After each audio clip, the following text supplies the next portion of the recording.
Bismillahirrahmanirrahim. Assalamualaikum warahmatullahi wabarakatuh and a very good morning to all of you, ladies and gentlemen. Welcome back to Kaji Data Online. So today we are going to continue our seminar on occupational safety and health application for pharmaceutical students. Okay. So today together with me is our examiner Puan Mazdila and then Puan Azlina. Assalamualaikum Puan. How are you? Waalaikumsalam. Alright, Alhamdulillah. we are going to discuss together with our presenter, Mr. Zamri. Assalamualaikum, Encik Zamri. How are you? Ya, Waalaikumsalam. Saya Alhamdulillah sihat. Okay, Mr. Zamri, live from where? Saya Petaling Jaya.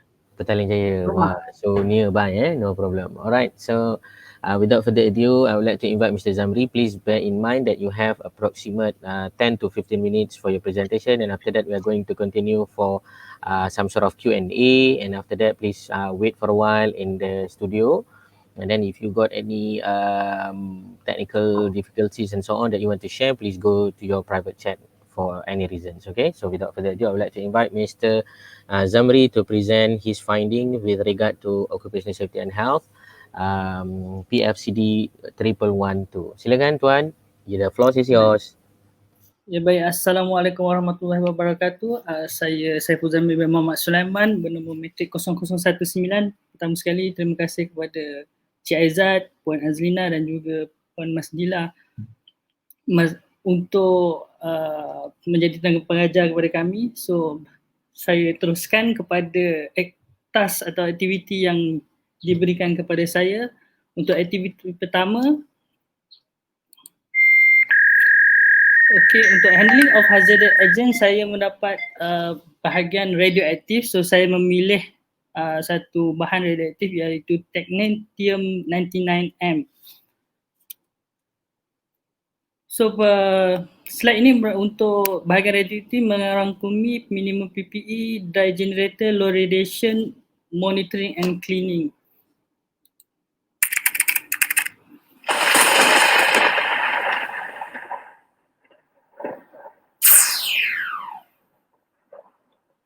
So untuk bahan Tritium 99M ini adalah satu metastable nuclear isomer, iaitu yang mempunyai gamma emission selama half-life dia ialah 6 jam. Dan ia boleh detect atau dengan menggunakan medical equipment iaitu gamma camera. Ia digunakan sebagai radioactive tracer untuk study brain, myocardium, thyroid, lung, liver, gallbladder, kidney, skeleton, blood and tumor. Okey, untuk thyroid sekarang setelah iodine lebih banyak digunakan lah. So mengikut Wikipedia, Tritium ni digunakan dalam 20 million diagnostic nuclear medical procedure pada setiap tahun. 85% proses diagnosis dalam imaging procedure menggunakan isotop ini sebagai radioactive tracer. So kelebihan kenapa bahan ini digunakan, yang pertama ialah yang saya katakan tadi, half-life dia adalah 6 jam. So radiation kepada pesakit hanya 6 jam. So pesakit pun mudah untuk lebih cepat untuk di-discharge. Dan seterusnya adalah perkembangan dan peningkatan yang berterusan kepada teknologi gamma camera. So bahan ni dia detect dengan menggunakan gamma camera. So teknologi gamma kamera pun meningkat, maksud bahan ni digunakan lah. So untuk semua pengendalian bahan ini, untuk personal PPE, personal protective equipment adalah minimum dia mengikut SDS, glove, shoe cover, lab coat. So untuk video pertama, so nombor satu saya nak menyatakan berkenaan ini adalah berkenaan dry generator. Kenapa dia digunakan? Okey, bahan Tritium ini yang mempunyai half-life selama 6 jam. Half-life 6 jam tu juga menjadikan kelemahan bagi bahan ini kerana nombor satu, sukar untuk proses penyimpanan. So tak sampai sehari dia dah tak efektif, dan sukar untuk transportation ke hospital-hospital yang jauh, dan jika ada pun ia menjadi mahal lah. Okay, sehubungan itu generator ni diperkenalkan dengan di dalamnya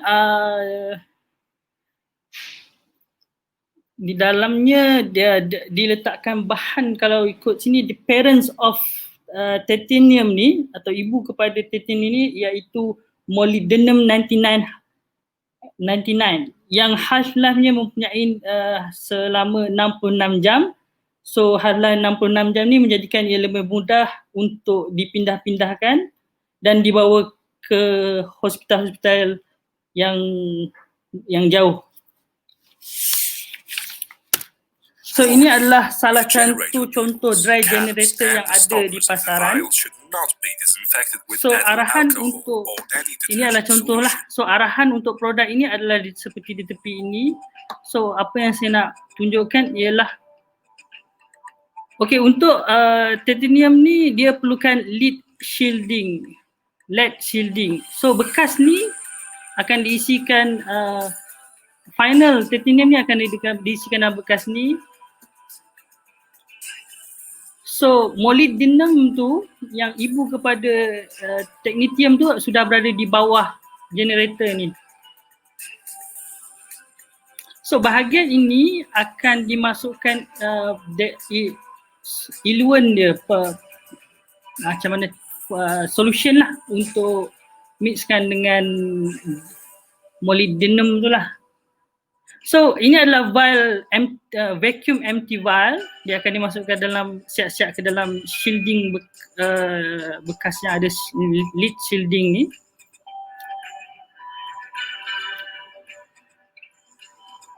So keadaannya dia akan untuk bahagian end product dia dekat sini. So sini gambar rajah macam mana dia proses illusion tu berlaku. So dalam keadaan sekarang titanium tu telah di-generate. So dia ada dalam bekas ni lah. So ini proses untuk tutup dia punya jarum-jarum dia tu lah dekat generator tu. So habis setakat untuk dry generator. Dry generator ni lebih cost efektif, mudah dan selamat. So untuk bahagian dua adalah bahagian untuk syringe out untuk kepada pesakit. So syringe out kepada volume kepada pesakit tu, mereka masih mengatakan ia adalah low radiation, dalam kategori low radiation. So videonya adalah seperti berikut. Assalamualaikum. Pada hari ini saya ingin menerangkan berkenaan cara pengendalian satu ubat radioaktif iaitu Tritium 99M. Tritium 99M ini banyak digunakan dalam nuklear farmasi pada masa kini. Technetium 99M is the radioisotope of the man-made element technetium. It is a silver-grey radioactive metal that is produced from molybdenum 99 and has a half-life of 6 hours. It is used as a radioactive tracer for diagnosing diseased organs such as the brain, heart, liver, and lungs. Jobs involving unsealed radioactive sources. Before entering, overshoes and protective gloves are always put on.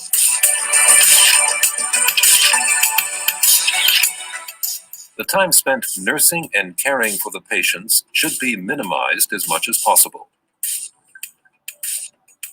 Always bear the distance law in mind.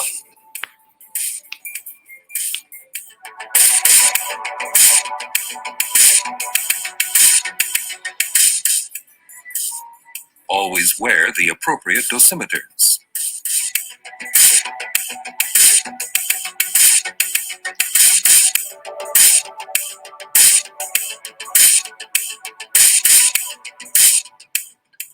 Prepare the workplace in advance so that jobs can be completed as quickly as possible. Practice job sequences regularly. Gloves must be worn at all times, whatever form of manipulation is to be carried out. Nitrile or vinyl gloves provide better protection against contamination. Work with tongs, tweezers, and any other ancillary implement that will extend the distance from the radioactive source. Use suitable syringe shields. For the correct determination of the activity in the dose calibrator, it is generally necessary to remove the syringe shielding first. In this respect, short transfer distances make it easier to achieve a dose-optimized manipulation.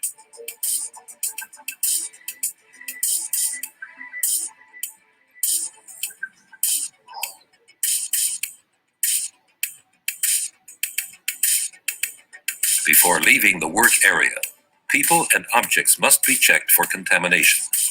Employees who handle unsealed radioactive sources regularly must be monitored for ingestion by means of a screening procedure. People working in clinics where these treatments and examinations are carried out can do these simple ingestion checks themselves. They are performed on the stomach when technetium-99m is used, and on the thyroid when radioactive iodine is handled. For other nuclides, the ingestion check is performed by determining the activity in the urine. Do not spend more time than is necessary in nursing and caring for the patients. Wear lead-lined rubber gloves whenever performing lengthier manipulations with beta emitters. In planning a nuclear medicine treatment or investigation, the dose for the organs to be treated or investigated must be established in advance, and the activity to be administered determined accordingly.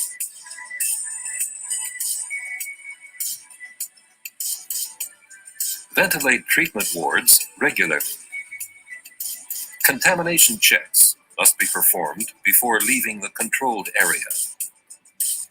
Personal items can become contaminated, and these must be measured and confirmed to be contamination-free before discharge. Fixtures, installations, and floors must be decontaminated as thoroughly as is feasible following the patient's discharge. After cleaning, the cleaning materials must be measured and confirmed to be contamination-free, or if disposable materials are used, these must be handled like radioactive waste. Okay, seterusnya berkenaan monitoring and cleaning. So bahagian monitoring ni saya tambah sebab saya rasa ia tidak kurang pentingnya dalam pengendalian bahan radioaktif, sebab bahan radioaktif ni kita tak nampak. So monitoring kawasan kerja adalah sangat perlu. So untuk spillage pula, tumpahan dianggap serius untuk technetium-99m ni, tumpahan dianggap serius jika ia sama atau melebihi 100 mmHg. Okey, untuk video yang saya pilih ni tidak terlalu fokus untuk technetium, tapi dia memenuhi kehendak SDS titanium, iaitu penggunaan portable Geiger counter, portable Lithium 44/21 iaitu low energy gamma detector, dan juga proses wipe test menggunakan liquid scintillation counter. When monitoring for radiation at your workstation, you can use direct or indirect monitoring methods. Direct monitoring can be achieved using a portable radiation detection instrument. Once you've determined your detection device, perform some routine checks to ensure it will function properly. Ensure the device has been calibrated within the past 12 months. Check the battery to ensure it's operational. Check high voltage if your device has it. Perform an audio check. Check that the detector window has not been damaged. And finally, remove the detector cover. You can also check the exterior of the device for any obvious damage, such as dents. Place the monitor as close as possible to the surface you're testing without touching it. Move as slowly as you can over the area, stopping whenever you hear or see spikes in the number of events being detected. Always confirm the values at these spikes and write down the measurements in the contamination monitoring sheet. Another method in monitoring radioactive contamination is by completing a wipe test and using the liquid scintillation counter. For this, you will require filter papers, a marker, vials, and scintillation fluid. Ensure that your vials are the appropriate size to fit into the liquid scintillation counter. To start, take a piece of filter paper and wipe an area of about 100 square centimeters, or approximately 4 by 4 inches. Place the paper into the vial and label the vial cap with a sample number.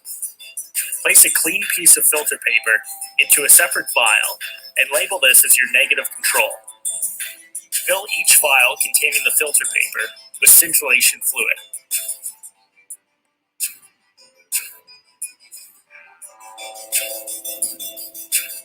Place the samples in the liquid scintillation counter. Ensure you make note of which sample is in which spot. You should also ensure you add a sample with known activity. You can ask the radiation safety officer for a standard sample. This will be your positive control. Run the samples using the scintillation counter and analyze your results.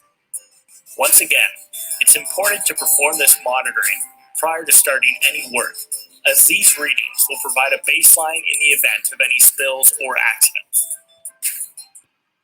In the event of a radiation spill, the key is to ensure the protection of any persons nearby, then, secondarily, to clean up the spill. Start by ensuring you have the appropriate personal protective equipment, as well as a portable detector that will detect the type of source you have spilled. Apply the appropriate amount of absorbent material to absorb the spill. Pick up the material while wiping from the outside in towards the center of the spill. If there's any broken glass, ensure you use tongs to pick it up. Use soap and water or the appropriate solvent based on what you have spilled and clean the area of the spill. Repeat these steps as necessary until the detector indicates that you have reached your background level. After each step of the cleanup, ensure you monitor the area as well as your gloves with the detector. Keep records of these levels and compare your readings to your initial recordings to ensure you've reached background levels. If you cannot remove all contamination, cover the contaminated area and contact the radiation safety officer for help with fixed contamination. For a tritium spill, you'll have to take white samples of the area and check counts in the liquid scintillation counter. Once again, if contamination still exists after multiple cleanings, cover the area and contact the radiation safety officer. Okay, saya teruskan, saya cut sikit lah. Seterusnya untuk task kedua iaitu poster. Ini adalah poster saya. Harap tak adalah cantik mana. Okay, task saya ialah berkenaan physical hazard. So saya membuat secara general iaitu kepada tahap bunyi, angin, suhu panas dan cahaya.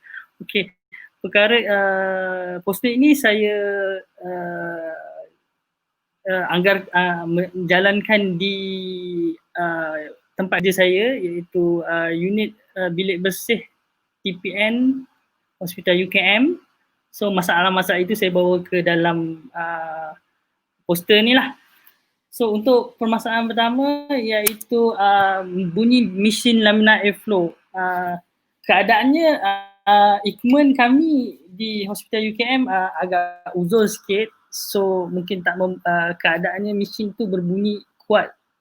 So masalahnya adalah bunyi bising, bahaya, sukar untuk berinteraksi, sakit kepala, telinga berdengung. Dan cara mengatasi yang saya usulkan ialah pakai penutup telinga lah. Dan kalau boleh tambah minimiskan masa di dalam bilik bersih lah. Okey, perkara kedua ialah suhu pada bilik bersih. So keadaan dekat sini ialah unit kami menggunakan centralized system, bukan individual. So kita tak dapat monitor yang sendiri. So banyak masalah, antaranya chiller problem, masalah chiller atau fan tak cukup, kadang-kadang tak cukup kuat sebab bila bilik bersih ni dia ada HEPA filter. HEPA filter tu dia sekat sikit angin, menyukarkan sikit angin nak masuk, nak bergerak lah. So fan tu kena kuat untuk blow angin tu. So kadang-kadang ia menjadi masalah lah dekat situ. So keadaannya, masalahnya ialah boleh menjadi panas lah. Bahaya heat stroke ni boleh lah, tapi ia kalau terlalu lama lah dia dalam bekerja dalam keadaan tidak selesa dan kadang-kadang sehingga berpeluh lah. Cara mengatasi, kami limitkan personal yang masuk sebab personal juga mengeluarkan haba, so kurang yang personal yang masuk maka kurang haba dibebaskan, serta suhu dipantau setiap hari sebelum aktiviti. So seterusnya berkaitan pencahayaan di dalam laminar airflow. Okay, mesin ni dah saya cakapkan tadi keadaannya dah lama. So diffuser ataupun pelindung lampu tu dah tak ada, so ia menjadikan keadaan cahaya tu agak terang. So masalah ialah cahaya terlalu terang, bahaya kelitian mata, boleh menyebabkan rabun, silau dan kesilapan. So cara mengatasinya ialah tukar kepada watt yang sesuai, reducekan watt kalau dan juga temperature yang sesuai, mungkin daylight 6500 Kelvin, atau keadaannya ada 2 mentol, saya cabut 1 mentol, dan seterusnya ialah kami memakai Google yang gelap. Seterusnya ialah peredaran angin dari HEPA filter. Horizontal laminar airflow mengeluarkan angin daripada dalam keluar, airflow dia. So untuk di tempat kami masalah ini akan terjadi apabila pada hari peak hour beban kerja yang tinggi, contohnya seperti hari Jumaat, sebab Sabtu Ahad cuti, kami akan melakukan 3 kali ganda beban kerja untuk cover Sabtu dan Ahad. So masalahnya angin meniup ke dalam mata, bahaya keletihan mata, mata kering. Dan cara mengatasi, kami menggunakan penutup mata, goggle, dan juga titiskan mata dengan artificial tears. So untuk aktiviti 3, saya cepatkan sikit lah. Section 1 berkenaan SDS, saya memilih alkohol 95%. Alkohol 95% ni saya pilih sebab saya rasa ia banyak produk yang menggunakan alkohol 95%, termasuk sanitizer dan juga berada di badan kita seperti body perfume. So untuk session pertama, identification berkenaan detail of supplier dan nama produk. So berkenaan bahagian 2 ialah classification of substance, iaitu bahan ni mudah terbakar, kategori 3, dan serious asthma, eye irritation, kategori 2. Dan piktogram di sini lambang kebakaran untuk bahan mudah terbakar, dan juga tanda seruan untuk bahagian irritation kepada mata dan juga irritation kepada skin. Okay, precaution.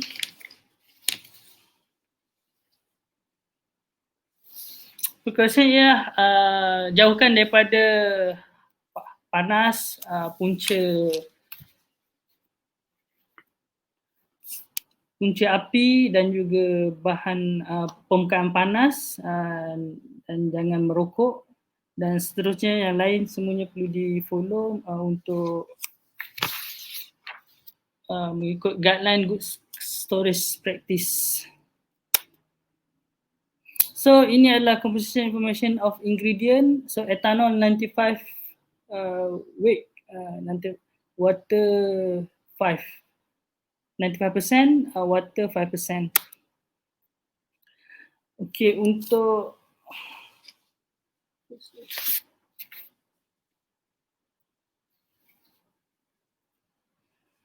bahagian 4, distribution of first aid measure. Okay, sekiranya berlaku, jangan tinggalkan semangsa tanpa pengawasan. sekiranya berlaku masalah kepada pernafasan, dapatkan alat bantuan pernafasan dan bantuan perubatan dan first aid, provide udara bersih. Kalau berlaku kepada skin, basuh dengan air dan sabun. Kalau basuh dengan mata, kalau ada contact lens, cabut dan cuci dengan air yang mengalir. Untuk bahagian melawan kebakaran, melawan api, media pemadam kebakaran yang sesuai adalah water spray, BC powder, carbon dioxide, dan untuk yang tidak sesuai ialah water jet. So saya lajukan section 6, accident release measure. Untuk PPE,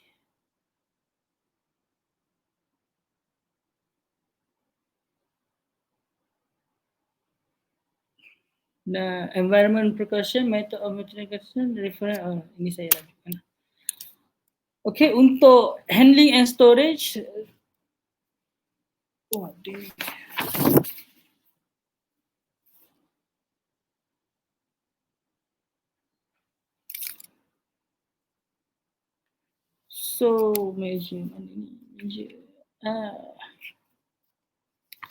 so recommendation dia ialah mencegah mengelakkan kebakaran serta penghasilan aerosol dan habuk.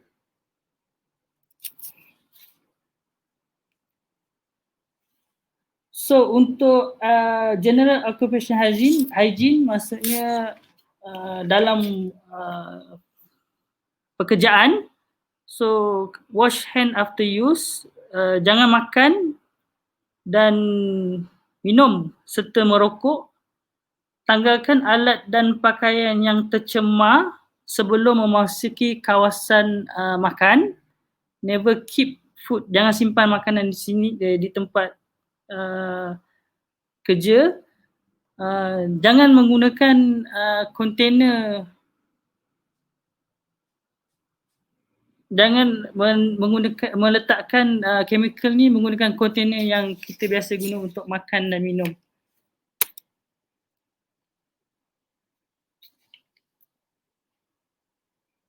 So seterusnya yang saya sentuh kat sini, flammable hazard, keep away from source of ignition, jangan merokok, keep jauh.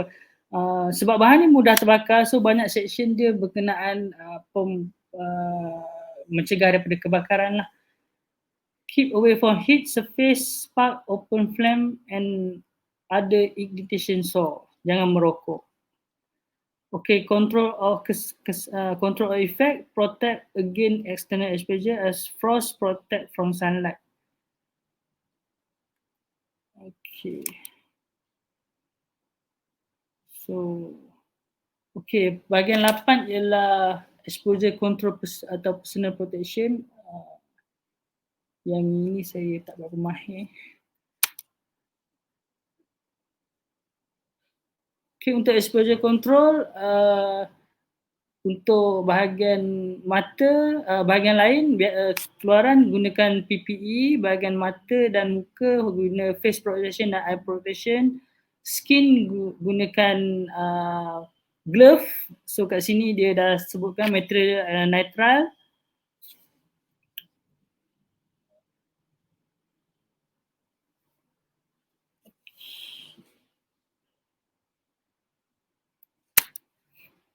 Physical and chemical properties. Ini adalah information berkenaan basic physical and chemical properties bahan ni.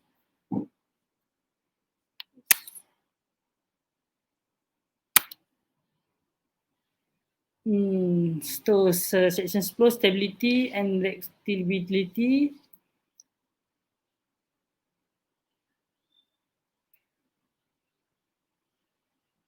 So bahan ni buat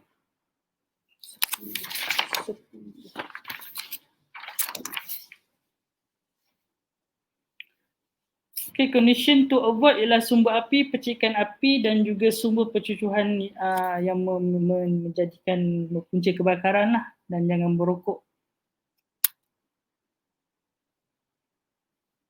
So untuk toxicology information pada section 11.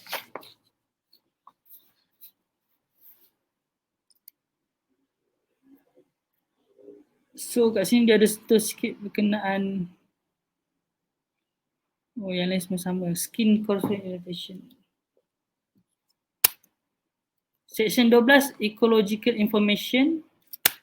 Section 13 disposal consideration.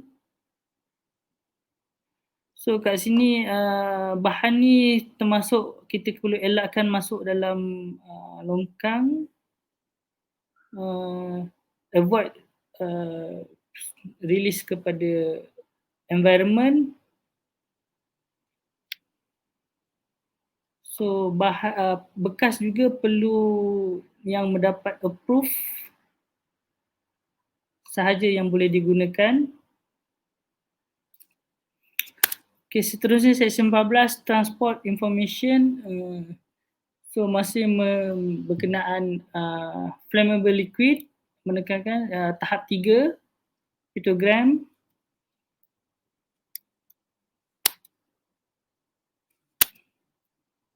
Section 15 regulation information.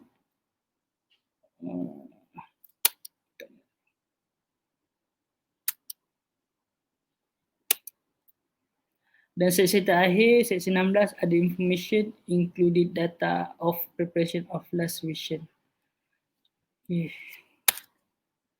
Dan kepada task terakhir, aktiviti 3 untuk high rate form. Untuk bahan ini, okay, saya melangsungkan aktiviti ini di farmasi unit Clinical Hospital UKM, iaitu bilik klinikal, iaitu manufacturing. So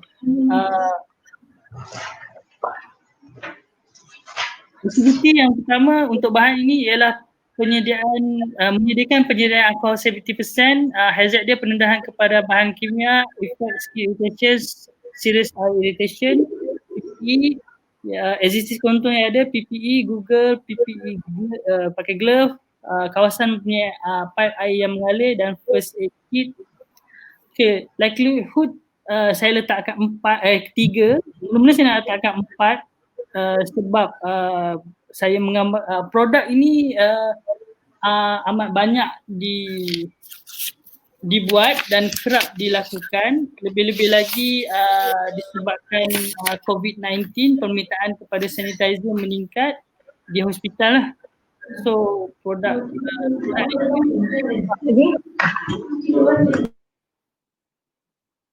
hello.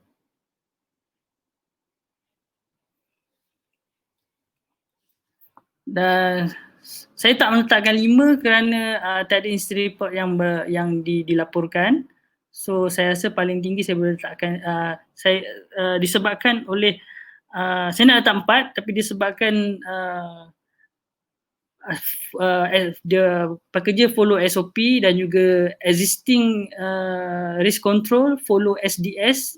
So maksimum saya rasa saya boleh letakkan 3 lah. So severity saya follow SDS sebab existing control ni hanya follow SDS punya requirement, tak ada penambahan. So saya letakkan 2 juga. So untuk risk kat sini ialah 6. So risk control ialah patuhi SOP panggilan kerja, ini kalau boleh dibuat lah, tukar setiap 6 bulan. Dan ini juga kalau boleh dibuat, beli produk sedia ada di market atau sediakan BSC lah. So kalau ada BSC ni mungkin saya boleh reducekan kepada 1 lah dia punya keterukan dia ni. Okay, untuk perkara nombor 2, maaf saya rasa 1 dan 2 ni boleh disekalikan, cuma saya nak membezakan antara hazard dan juga effect kat sini. Perkara yang sama menyediakan alcohol 70, pendedahan kepada gas kat sini saya tekan kepada gas bahan kimia. So efek dia sesak nafas, existing control yang ada PPE, respiratory mask dan pengudaraan yang baik. So likelihood seperti faktor yang saya katakan tadi, saya letakkan 3, severity 2 dan risk adalah 6. So untuk risk control patuhi SOP sama je, pengiriman bekerja, tukar unit setiap bulan, beri produk yang ada setiap market, sediakan BSC. Okey, untuk perkara aktiviti ketiga, iaitu menguruskan dan mengendalikan bahan mudah terbakar, di mana pengambilan dan penyimpanan. So hazard dia bahan mudah terbakar, efek kebakaran.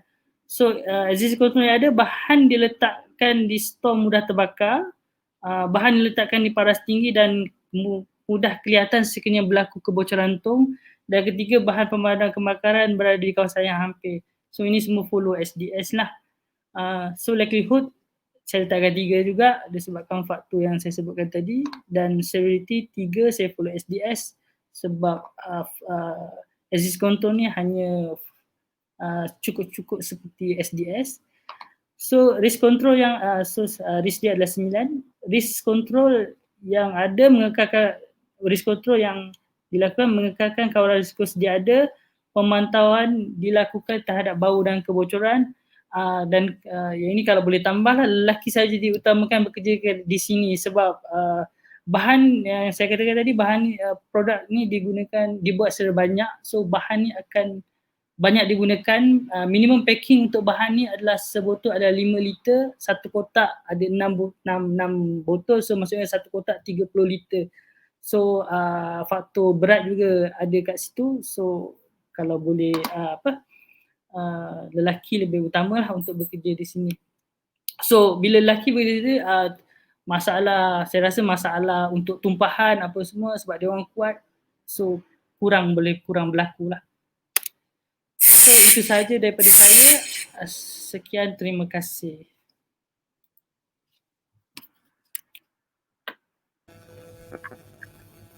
Okay, thank you very much, Mr. Zamri, for your presentation. A very comprehensive, detailed, and I would say it's very interesting discussion with regard to the occupational safety and health issues. You equip your presentation with the animation, you include your presentation with the videos, a very genuine video. I believe that video also is an edited video, even though it is not fully edited. However, is there some sort of subtitles that enable us to understand that you are try to synthesizing all the information from the details of that video. Congratulations for make this thing happen. I can't imagine how you do it, because I know that you are quite busy with your practical and all the things, but you are able to do it. Congratulations for you. And I'm very surprised because we have this kind of candidate in our college. I thought we don't have this kind of thing, but we have. Congratulations. If you don't mind, can I know where you come from, Mr. Zamri? From which hospital? Before this, I mean. Mute. Oh, sorry. Macam mana ya? Dah tak mute dah tu. No, I mean my question is Mr. Zamri is working, I mean your saya work. bekerja di Hospital UKM, Universiti Kebangsaan Malaysia. I see, Staff University. Alright, so that means it's very impressive lah with your product and also your discussion just now. Even though it is a little bit lengthy, but I think everybody watching this video will be enjoying it. Okay, so I would like to invite my colleague first lah to comment. I got 11 comment. 11 to 12 comment, but I will simplify it to 3. Yeah. Never mind. I give to my friend Puan Azlina. Perhaps maybe you want to comment something. Silakan Puan Azlina. Yeah, thank you Cik Aizat. Yes, Syaiful Zamri. Congratulations on your presentation. Okay. Alhamdulillah. Nice slide, nice video. Only a certain part that I think need to be corrected. Okay, regarding your Technetium 99, tadi you mentioned, of course, Technetium 6 hours je, 6 hours plus minus lah dia punya exposure, dia punya ni kan, sinar X-ray, gamma ray dia tu. Okay, just that kalau awak lihat pada slide tadi yang awak buat, seperti yang kita sedia maklum, sebelum ni pun kandidat saya yang buat tentang radioaktif saya dah tegur berkaitan dengan actually the real PPE yang you have to supposed to wear, actually untuk orang yang person yang handling this radiation punya staff kalau tengok pada slide you hanya letak pakai tadi pakai Google, pakai glove dan juga lab coat kan, this one.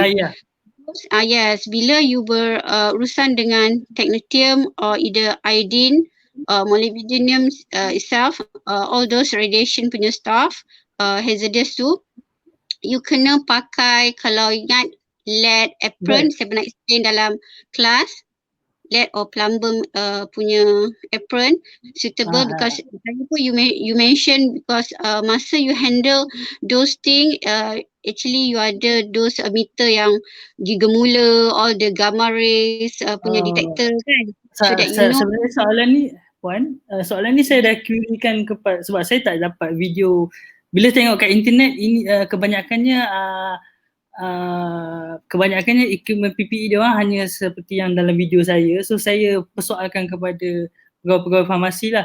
So nombor satu mereka mengatakan untuk standard US video saya sudah cukup, tapi untuk Malaysia dia perlukan yang seperti Puan nyatakan tadi. Cuma untuk Malaysia dia cakap masih tak establish lagi lah sebab banyak hospital tak boleh capai full equipment sepenuhnya lah.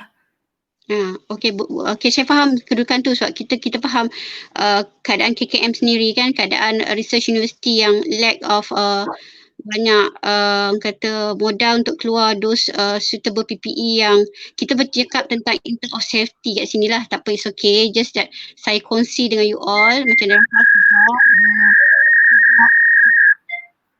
Macam saya pernah cerita dekat you all, you're working with those things that radioactive dalam tempoh masa jangka lama, 15 tahun, 20 years of working kan.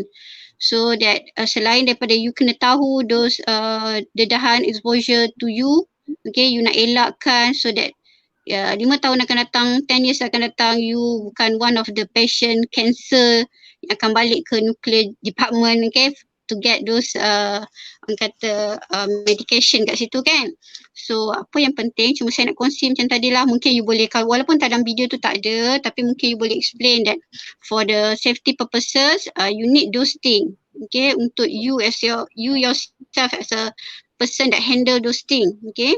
Dan selain it's good to have the gigamula, the X-ray detection, so that cuma satu je lab kat situ, mungkin macam awak cakap tadi lah Zamri, mungkin Malaysia untuk safety ataupun mungkin dari segi cost itu tak dapat nak cover those thing kan. Tapi penting untuk you tahu dedahan you, masa dedahan you bila you dah pakai those gamma ray detection, the gigamula, you dah tahu bacaan berapa millisievert you expose per time kan, masa you handle those thing. Then you tahu tak bila you dah tahu berapa dedahan tu, ada tak ianya di counterback oleh pihak JKKP kat hospital ke kan, atau your head ke, sebab you bekerja kan dengan those thing. So you kena tahu you punya safety juga, okay. That one kena, macam saya pernah discuss dalam kelas lah, mungkin you boleh up lah a bit dekat you punya meeting dengan JKP kan, sebab you bekerja dengan those things sangat kena ambil berat lah. Selain daripada itu, okay, tadi saya faham you ambil tu memang video yang daripada US, UK kan, sebab kita Malaysia of course tak ada nak video live setting, tak ada. Tapi cuma saya tertanya-tanya, kalau you perasan kita dalam requirement content tu ada bagi tahu tentang SOP kepada bila berlaku spillage, macam tadi awak punya technetium or molybdenum tadi, you wipe dengan the paper right dekat floor, then put some soap kan. So what happened to the paper or tissue yang you used to wipe things? You throw dekat dustbin yang biasa ke, atau you have to kata put inside the special bins ke? Sebab you tahu kan those thing bila you radioactive macam awak cakap tak ada bau, rasa dan warna. So you tak tahu bila you wipe those radioactive yang liquid tadi, of course the tissue on the paper also ada radioactive tu kan. Yang dia dalam video tu sebenarnya kat hujung tu memang dia masuk dalam plastik sampah untuk sisa radioaktif lah, tapi saya potong juga. Mula-mula video yang saya hantar kat Cik Aizat ada, tapi video kat sini saya potong sebab saya takut panjang sangat. Kalau you potong, you should explain sebab ada SOP kan, benda penting. Sebab orang kena tahu, you sendiri as a handler tu kena tahu bahawa okay, walaupun dia tempoh jangka hayat dia adalah selama 6 jam sahaja, tapi sepanjang dia berada dalam tisu atau kertas yang you wipe tu, selagi tak cukup 6 jam, dia akan disperse the gamma ray kan. So dia bahaya kepada you and mungkin orang yang datang. Bagi saya bahagian tu adalah untuk cleaning, untuk sisi reality saya dah cover kat video kedua tu untuk pengendaliannya.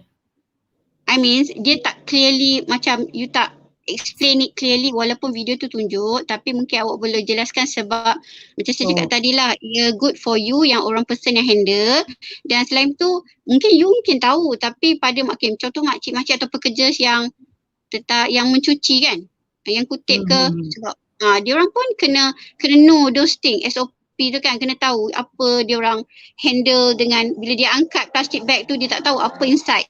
Walaupun dia tahu radioaktif, dia tak tahu jangka hayat kan.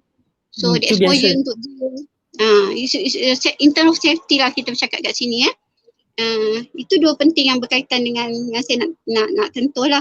Saya rasa yang lain tak ada, itu saja. Thank you Cik Aizat, back to you.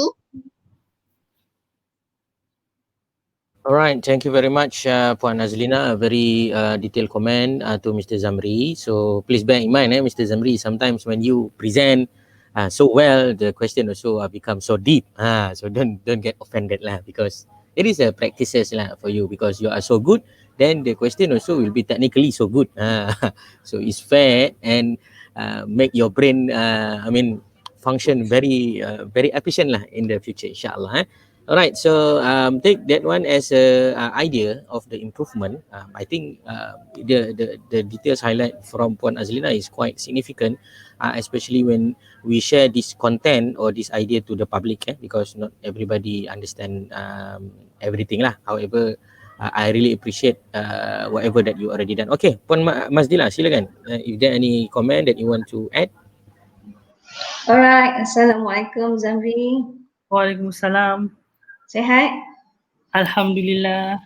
Okay, saya nak ucapkan tahniah. Okay, congratulations atas percubaan presentation yang saya rasa terhibur. Saya rasa cukup berilmu lah bila kita lihat presentation Zamri tadi. Presentation yang saya rasa kreatif, jelas dan menunjukkan Zamri seorang yang committed lah terhadap tugasan yang diberikan. Okay, walau bagaimanapun tak payah risau, sikit je. Walau bagaimanapun, seperti kita tahu sebelum ni semua presenter pun mengambil video-video dan dieditkan. And what have you done is good. Cumanya mungkin bila video itu dijalankan ataupun ditayangkan, mungkin you tak payah pun bagi dia suara tu, you yang explain sendiri dengan apa yang you nak explainkan. Mungkin ini yang dipraktiskan di luar negara dan kita praktis kat sini macam mana dan sebagainya. So you boleh add on yang Puan Azina cakap tadi semasa you explain video tu. Okay? Faham. Boleh? Boleh. For task number 2, kalau kita tengok setelah poster Zamri tadi, overall saya tak nak komen banyak, cantik. Cuma saya rasa penggunaan colour dengan background tu dia tak nampak, tak jelas. Kalau boleh kita tayangkan sekejap Encik Syazwan. Kita tak boleh nampak sebab dia guna red font kan. Kita kena macam highly tengok ataupun mungkin background pada font yang merah tu mungkin boleh you letakkan colour pada box tu kan. Supaya dia lebih jelas info yang you nak sampaikan pada poster tersebut. And then kalau boleh mungkin you boleh letak tajuk pada poster tu. Boleh come up ke Cik Azad? Sebab kita nampak tajuk kat situ bukan setakat hazard yang ada, tapi dia ada bahaya dan pencegahan. So mungkin dekat atas title tu you boleh terus letak hazard fizikal, bahaya dan pencegahan risiko kepada pekerja. So jelas poster tu nak cerita tentang apa. Kan kalau tengok atas ni kan physical hazard dalam bilik dia, tapi dekat dalam box ni, each box ada banyak lagi info yang you nak sampaikan. Okay? Alright, number 3 berkenaan dengan task SDS. Content so far saya satisfactory lah dengan content. Cuma mungkin di end of SBS punya explanation yang you terangkan, you boleh maklumkan kepada audience apa regular unsafety practice yang biasa digunakan terhadap bahan tersebut kepada safety practice yang you cuba nak come upkan terhadap penggunaan tersebut. And last but not least, regarding the hierarchy, so far I rasa you sangat faham kerana penjelasan you jelas dan detail terhadap pemeriksaan dan juga penilaian yang you buat. Cumanya penggunaan nilai bagi setiap likelihood dan juga severity tu perlu kena pastilah terlebih dahulu daripada data ataupun laporan ataupun statistik yang you ada, baru you boleh letakkan nilai tersebut. So I think that's all. Congratulations and all the best for you. Terima kasih. Sama. Okay, thank you Puan Mazdila. So I have 11 questions just now. It's already being reduced. Okay. So first of all, I would like to say I'm very impressed, and then this is one of the best presentation beside the other presentations also performed by your friends yesterday, Mr. Firdaus and so on, but you added with the extra features with the videos and so on. I'm very impressed. It's not, for me, it's not satisfactory. It's a very, very, very, very, very good. Just a few comments from me. It's a technical comments so that you can make some improvement. So you can make improvement.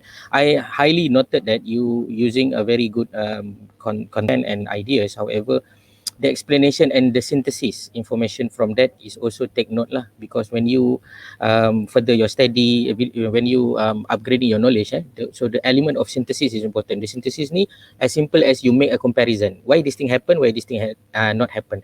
What they did, what we did, and why we did like this, and then what is the benefit of doing like this. Those comparisons is actually training your brain to make much more higher order thinking lah, just to let you know lah Zamri. But I think banyak benda yang you cakap tadi, ada yang Puan Azlina argue tadi pun is a valid argument, because dia cuba nak merangsang kamu punya pemikiran lah basically. Kenapa yang ni buat, kenapa yang ni tak buat, is just because of it's a training process for your brain. Kenapa tak buat tu memang betul lah, kadang-kadang kita kata tak ada budget dan so on, tapi sebenarnya kita nak tengok ada tak alternatif lain yang sepatutnya kita buat beside those screening and so on. Sebab saya rasa impressed because in United States or any country, developed country, they are very focused on their RPO function, Radioactive Protection Officer ni memang dia functioning very well lah. Sebab itu dia boleh ada specific profession. Untuk makluman, tak silap saya Puan Azlina is orang-orang yang belajar fizik ni lah. Saya fizik nuklear ni lah, saya tak mahir sangat, tapi saya tahulah. That's why dia punya soalan tu technical sikit, untuk makluman Cik Zamri lah. Alright, kemudian and then I really want to focus on banyak benda sebenarnya saya nak fokus, tetapi saya limitkan lah. Dua je, saya limitkan dua je. First is your poster. I really impressed with your poster because you did your poster because you talking about your working area. You are talking about your working area and what is the problem in your working area, and then what you are trying to do to improve it. Okay, itu saya sangat impressed lah, because not many students discuss like that. However, I think the improvement needed is actually the hierarchy of control.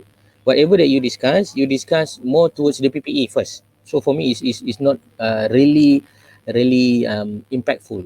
The first priority is actually using the elimination, isolation, substitution. So all those hierarchy must be followed. Faham ke Encik Zamri? Yang awak punya poster tadi, awak cakap bunyi bising disebabkan oleh machine and so on. So you are giving what you did. What you did is actually you pakai PPE lah, which is correct lah. You just share with us what is your experience and what you did.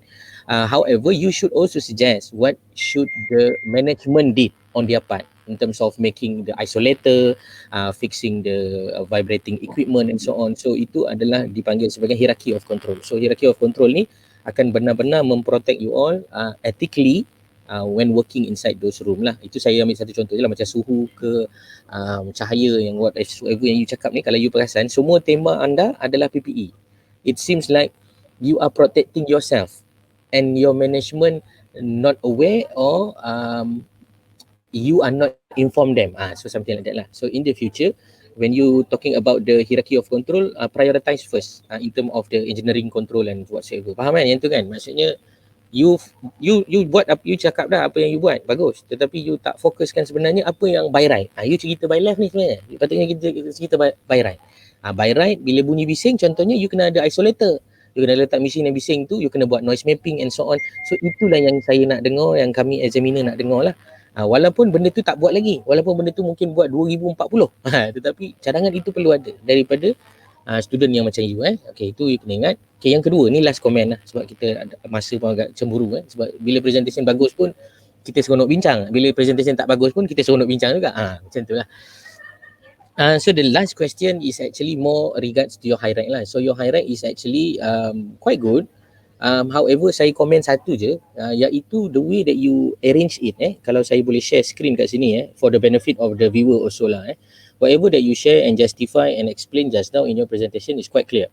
It's just for the future improvement. When you look at this, your existing control measures, you buat existing control measures tu in a such a way that it is being prioritized in not in a hierarchical manner. Same also macam yang poster tadi lah. Saya nak kena ajar you benda yang betul lah. And then your priority ini more on emergency equipment. By right, it is not emergency equipment as the priority. Your priority should be followed by the hierarchy, the way that you want to control the hazard. Example paling senang, sebelum you cerita PPE dengan Google, I believe you punya university mesti ada SOP kan, mesti ada resepi ke buku lah, apa nama kita panggil sebenarnya, methodology kan. So that one is actually your existing control measures. Yang you kata ada signage jangan bawa makanan whatsoever untuk avoid cross transmission, itu sebenarnya is your primary. Selepas tu baru you letakkan Google dan lain-lain. Ini untuk penambahbaikan lah for you to make sure bila you buat high rank ni, you not just letak tau, but you letak dia in a hierarchical way so that people will understand there are something that must do, you do it already. But there is something that you already implies it on the latter part. Itu sajalah discussion yang simple. Ada banyak lagi boleh discuss, tapi sebab masa mencemburui kita, saya mohon maaf, kita kena tangguhkan dululah. Anyway, congratulations. Lepas ni tak apa, Encik Zamri tak payah tunggu kat studio, boleh pergi menikmatilah juadah ringan pagi bersama mendengar presentation rakan-rakan lain. Okey, itu saja. Puan Zalina, Puan Azlina setuju kita tak payah adalah okey kan ni? Ni terbaik. Boleh Cik Aizat. Yes, repair. Cuma yang repair tadi saya mohon sangat anda cuma practice untuk anda punya resubmission, sebab basically semua student akan dibuat extension untuk buat minor repair. I think majority of the student, minor repair yang perlu dibuat adalah your frequency, duration and magnitude need to be established. Dalam you punya cerita pasal titanium ni tadi, you must able to practice lah, tunjukkan apakah exposure, apakah magnitude, apakah duration. Yang tu you faham maksudnya application dia lah towards yang you cerita tadi. Sebab you cerita je siapa yang guna, siapa yang terdedah dengan PPE dia. Jadi the estimation of the risk tu you tak cerita lah untuk you punya hazardous drug tu. You tambah sikit kat situ lah, dalam satu slide ke is enough already. Okay, boleh Mr. Namri? Congratulations. It's a very good presentation. Terima kasih semua. Assalamualaikum. Alright. Assalamualaikum. Thank you. Bye-bye.